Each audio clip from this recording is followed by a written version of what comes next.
नमस्कार, स्वागत है आप सभी लोगों का सरकारी भर्ती के इस यूट्यूब प्लेटफॉर्म पर। आज की इस वीडियो में हम चर्चा करने वाले हैं जो आरपीएफ में सब इंस्पेक्टर और कांस्टेबल की कुछ वैकेंसीज आई हैं। तो उनकी क्या एलिजिबिलिटीज़ है, कैसे अप्लाई करना है, क्या क्या डॉक्यूमेंट्स चाहिए, कितनी नंबर ऑफ पोस्ट हैं और क्या एग्जाम का पैटर्न रहेगा, सेक्शन का पूरा प्रोसीजर क्या है, वो सब के बारे में हम यहाँ पर जानेंगे। तो हम बिना टाइम वेस्ट करे शुरू करते हैं। ये नोटिफिकेशन है आरपीएफ का जो उन्होंने पब्लिश किया है, और ये दरअसल नोटिफिकेशन है आपका सब इंस्पेक्टर की पोस्ट का। दो नोटिफिकेशन आए हैं।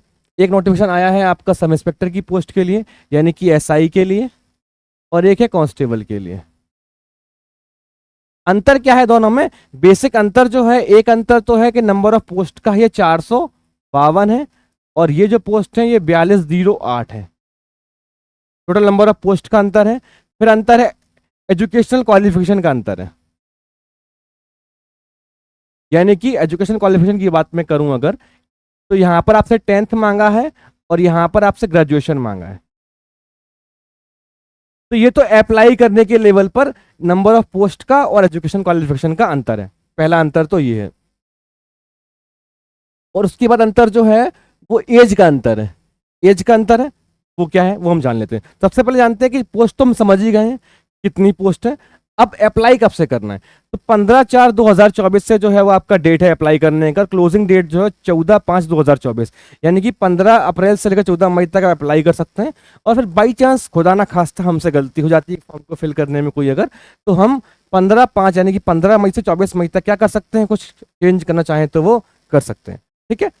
अब ये बताया हुआ है इन्होंने कि लेवल 6 का सैलरी स्लिप, लेवल 6 है, 7th जो पे कमीशन है हमारा उसके हिसाब से 35,400 सैलरी बन रही है। और 20-28 का क्या है आपसे इन्होंने एज का बैरियर मांगा है। तो पोस्ट कितनी है? 452। यही मैं बात करूं अगर,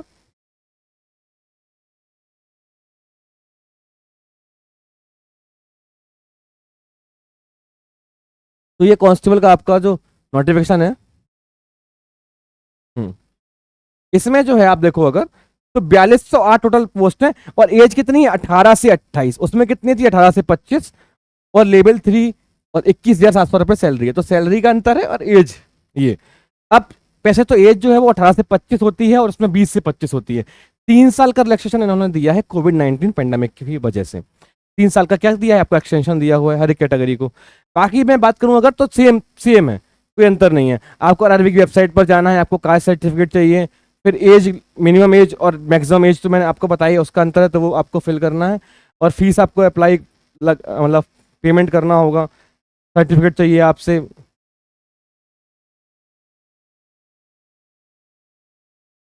हम्म। तो ये आप देखो, एज की मैं बात करूं अगर, तो ये है कांस्टेबल के लिए 18 से 25 और 18 से 28।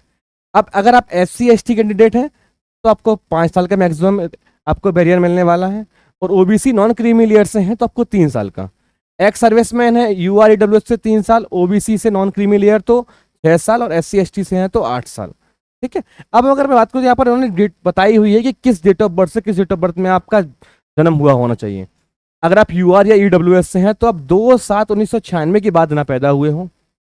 अगर आप ओबीसी नॉन क्रीमी लेयर से हैं तो 2/7/1993 के बाद आप ना पैदा हुए हों।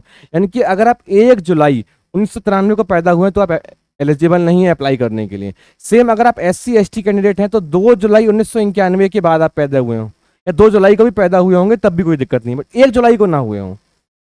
ऑल कैंडिडेट जो हैं, सारे कैंडिडेट जो हैं वो 1/7/2006 के बाद ना पैदा हुए। ऐसा ना हुआ कि अगर वो 2 जुलाई 2006 को पैदा हुए हैं तब भी वो क्या नहीं है, एलिजिबल नहीं है। ठीक है। तो ये अंतर है एक। सेम अगर मैं बात करूं आपसे,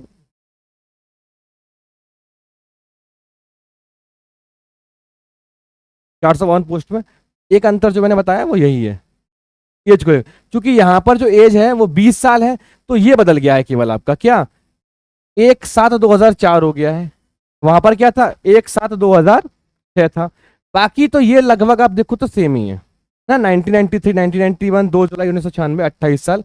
और ये फिर आपको जो है ना अप्लाई करना होगा और आपके पास में ये सर्टिफिकेट होने चाहिए।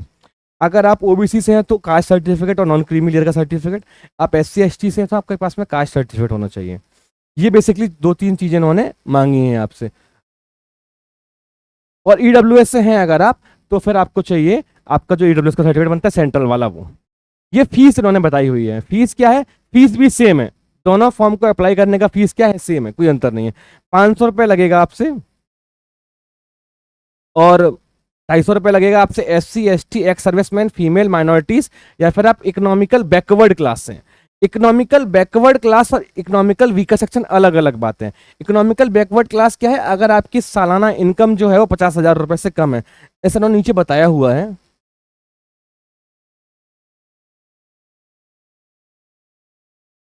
और ये इन्होंने बताया हुआ है, देखो, out of ₹500 amount of ₹400 shall be refunded duly deducting bank charges as applicable on appearing in CBT। अगर आप CBT में अपीयर करते हैं तो आपको 400 रुपए क्या हो जाएंगे, रिफंड हो जाएंगे।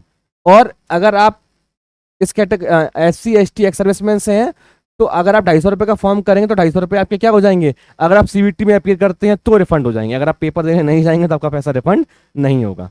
ये बेसिक्स इन्होंने यहाँ पर बात की है। और कोई अंतर, जैसे मैंने कहा था आपसे, और कोई मेजर अंतर जो है वो आपको देखने को नहीं मिलेगा,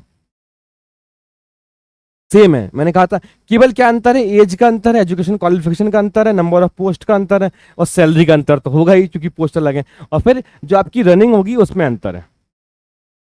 एग्जाम का सिलेबस भी सेम है, उसमें भी कोई अंतर नहीं है। जैसे मैंने बताया आपको सर्टिफिकेट चाहिए, कास्ट सर्टिफिकेट, EWS का सर्टिफिकेट चाहिए आपको, और जनरल रिजर्वेशन मिलेगा।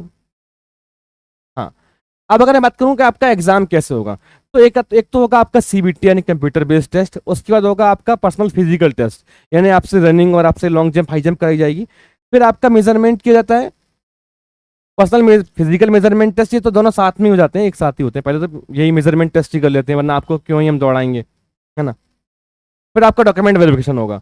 डॉक्यूमेंट वेरिफिकेशन में क्या है, आपका 10th का मार्कशीट, आपका UG का सर्टिफिकेट, 12th का मार्कशीट, सर्टिफिकेट, जो भी डॉक्यूमेंट्स हैं आपके पास में वैलिड, है ना। अगर आप डोमिसाइल और मतलब जो भी वैलिड डॉक्यूमेंट्स हैं, ID प्रूफ वगैरह, वो सब चाहिए, फोटोग्राफ्स वगैरह सब कुछ डॉक्यूमेंट्स चाहिए।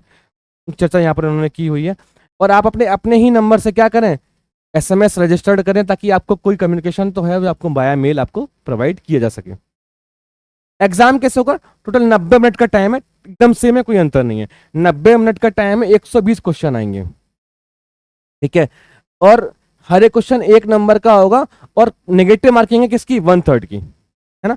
एक क्वेश्चन 1 नंबर का, यानी कि 120 क्वेश्चन 120 नंबर के।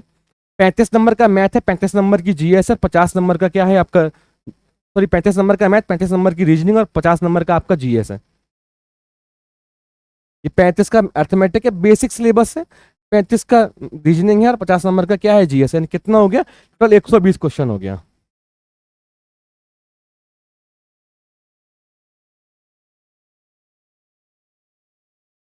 जैसा कि मैंने कहा था, अगर आप यहां पर देखेंगे, ये सब इंस्पेक्टर का है, कोई अंतर नहीं है, बस स्टैंडर्ड का अंतर है, क्योंकि पेपर का लेवल में तो अंतर होगा, वो 10th लेवल पे था, ये किस में है, ग्रेजुएशन लेवल पे होगा। और आप देखो, मार्क्स भी सेम है, क्वेश्चन का सिलेबस भी सेम है, बस क्या है, थोड़ा सा अंतर रहेगा कि इसमें एक्सटेंडेड क्वेश्चन थोड़े से टफ रहेंगे कंपैरेटिवली, क्योंकि ग्रेजुएशन लेवल पर होगा। फिर मैं बात करूं, अब ये देखो, आप यहाँ पर उन्होंने बताया हुआ है कि अगर आप सब इंस्पेक्टर के लिए अप्लाई करते हैं, अगर आप मेल कैंडिडेट हैं, तो आपको 1600 मीटर दौड़ना होगा 6 मिनट 30 सेकंड में, long jump 12 feet, high jump 3 feet 9 inch. और आप सब इंस्पेक्टर फीमेल के लिए अगर आप अप्लाई करते हैं, अगर आप महिला हैं, तो आपको 4 मिनट में दौड़ना होगा 800 मीटर, मेल के लिए 1600 मीटर है, long jump 9 feet, high jump 3 feet, है ना। और ये क्या है, ये हाइट और चेस्ट का मेजरमेंट दिया हुआ है। हाइट कितना दिया हुआ है, अगर आप UR EWS या OBC से हैं तो 165 मेल, 157 फीमेल, ये सेंटीमीटर्स में है। 165 और 157।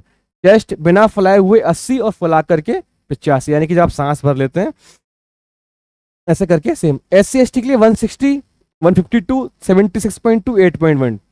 और सेम है अगर आप गोरखा हैं, गढ़वाली हैं, मराठा हैं, डोगरा हैं, या फिर आपको सेंट्रल गवर्नमेंट ने क्या किया है, किसी कैटेगरी में स्पेसिफाइड किया है, तो आपके लिए 163 और 155। और चेस्ट सेम है, चेस्ट में कोई अंतर नहीं है। आप सभी को अगर आप दौड़ लगाने जाएंगे तो आपको एक ही चांस मिलेगा, और लॉन्ग जंप और हाई जंप के लिए आपको दो दो चांस मिलेंगे। यही जैसा कि मैं आपसे कह रहा था, और बेसिकली कोई अंतर नहीं है।